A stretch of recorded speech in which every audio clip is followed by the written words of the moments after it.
यह घटना सन 1970 की है।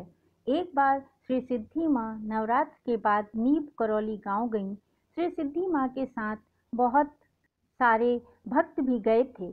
नवरात्र के दूसरे दिन हनुमान जयंती थी।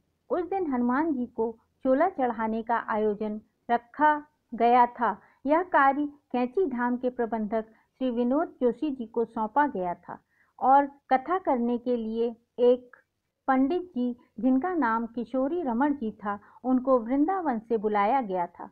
हनुमान जयंती के दिन हनुमान मंदिर में साफ सफाई का काम चल रहा था।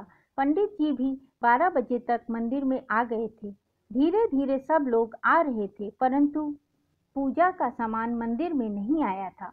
पूजा का जो भी सामान मंदिर के लिए आना था, वो सामान पंडित जी ने पहले से नहीं लिखवाया था। पंडित जी को अपनी भूल के लिए बहुत पश्चाताप हुआ और किसी को इतनी दूर भेजकर सामान मंगवाना संभव नहीं था और आसपास में कोई दुकान भी नहीं थी जो सामान मंगवाया जा सके। तब मंत्रों के द्वारा पूजा रखी गई। श्री विनोद जोशी जी पूजा करने के लिए हनुमान जी के सामने बैठ गए। मंदिर के दरवाजे के सामने पंडित जी पूजा शुरू करने जा रहे थे और सभी भक्त दर्शन करने के लिए मंदिर के सामने ही बैठे हुए थे। अलौकिक यथार्थ के लेखक राजी दा भी मंदिर के सामने दरवाजे पर बैठे हुए थे कि तभी अचानक एक बुढ़िया स्त्री भक्तों के बीच में से होते हुए आगे आ गई और पंडित जी और राजी दा के बीच में जाकर बैठ गई। उस बुढ़िया स्त्री ने एक गठरी ली हुई थी। फिर वो किसी से बिना कुछ कहे अपनी गठरी से पूजा का सामान निकालकर सामने रखने लगी। सामान में कलेवा, लाल वस्त्र, श्रीफल, कच्चा दूध आदि थे। वह स्त्री सारा सामान निकालकर जोशी जी को देने लगी। वहां पर उपस्थित सभी लोग वृद्ध स्त्री को देखकर आश्चर्यचकित हो रहे थे और सोच रहे थे कि ये स्त्री कौन है और कहां से आई है और ठीक पूजा के समय पर ये कैसे आ गई। फिर हनुमान जी की पूजा एवं आरती संपन्न हुई। उसके बाद हनुमान जी का पाठ चल रहा था। तब बुढ़िया स्त्री उठकर बाहर आ गई।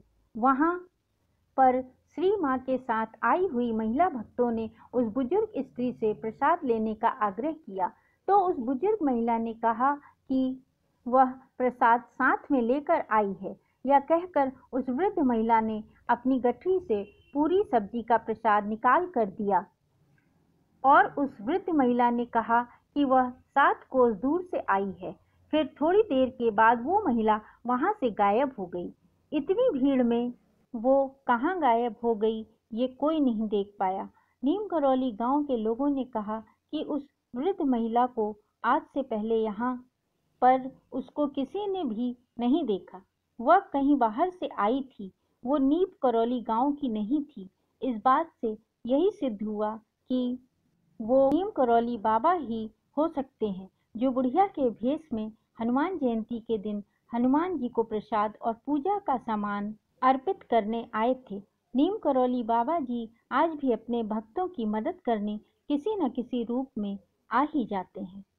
बाबा के भक्त AS चैनल को लाइक करें, शेयर करें और सब्सक्राइब करना ना भूलें।